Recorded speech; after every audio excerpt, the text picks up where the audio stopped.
మళ్ళీ అధ్యక్షుడైతే అమెరికా రహస్యాలు చెప్పేస్తా అంటున్న ట్రంప్. డొనాల్డ్ ట్రంప్ అంటే అంతే, నోటికి ఏది వస్తే అది మాట్లాడేయడమే. తన ప్రత్యర్థి డెమోక్రాట్ల అధ్యక్ష అభ్యర్థి అయిన కమలా హ్యారిస్ ను మహిళ అని కూడా చూడకుండా ఆయన దూషిస్తున్నారు. గతంలో అధ్యక్షుడిగా ఉన్నప్పుడు అంతే, కోవిడ్ ను చైనా వైరస్ అని తేల్చేశారు. తాను గనుక అధ్యక్షుడిగా ఉంటే యుక్రెయిన్ పై రష్యా యుద్ధానికి దిగేది కాదంటారు. ఇలా చెప్పుకుంటూ పోతే ఆయన మాటలకు అంతే ఉండదు. కాగా మరోసారి అధ్యక్షుడిగా పోటీ పడతానని గత ఎన్నికల్లో ఓటమి సమయంలోనే చెప్పిన ట్రంప్ ఇప్పుడు ప్రచారంలోనూ దూకుడు కనబరుస్తున్నారు. వివాదాస్పద వ్యాఖ్యలతో వార్తల్లో నిలుస్తున్నారు.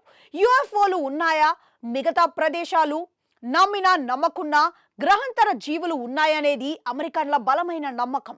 అది అభద్రతా భావంతో వచ్చిందో లేక మరేదైనా కారణమో కానీ అమెరికన్లు యుద్ధాల కంటే గ్రహాంతర వాసులంటేనే భయపడతారు. ఎగిరే సాసర్లలో గ్రహాంతర వాసులు వస్తారని వారి నమ్మకం. దీనికి సంబంధించి రహస్యాలు కూడా ఉన్నట్లుగా భావిస్తారు.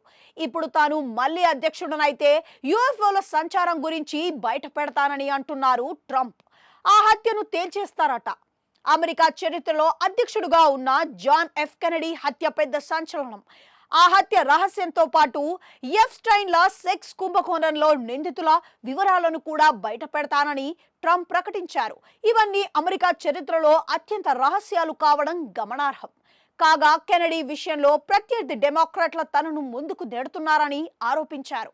అయితే ఇప్పటికే చాలా కాగితాలను విడుదల చేసినట్లుగా తెలిపారు. ఈ విషయంలో చాలా మంది వద్దని వారిస్తున్నా తగ్గేదే లేదని చెప్పారు. ఏమిటి ఎప్స్టైన్ల కేసు? కెనడీ హత్య, యుఎఫ్ఓల గురించి తెలిసిన ఎప్స్టైన్ల కేసు ఏమిటనే సందేహం సహజం. సెక్స్ కుంభకోణంలో నిందితుడైన జెఫ్రీ ఎప్స్టైన్ల కేసు ఫైల్స్ విషయంపై ట్రంప్ స్పందించారు. తాను నేరం చేయలేదని, ఆ స్కామ్ లో భాగస్వామి కాలేదని తెలిపారు. చాలా మంది వెళ్లినా ఎప్స్టైన్లకు చెందిన విలాసవంతమైన ద్వీపానికి ఎన్నడూ వెళ్లలేదని చెప్పాడు. కొంతమందిని కాపాడేందుకు ఆ ద్వీపాన్ని సందర్శించిన వారి జాబితాను బయట పెట్టడం లేదని, తాను ఆ పని చేస్తానని పేర్కొన్నారు.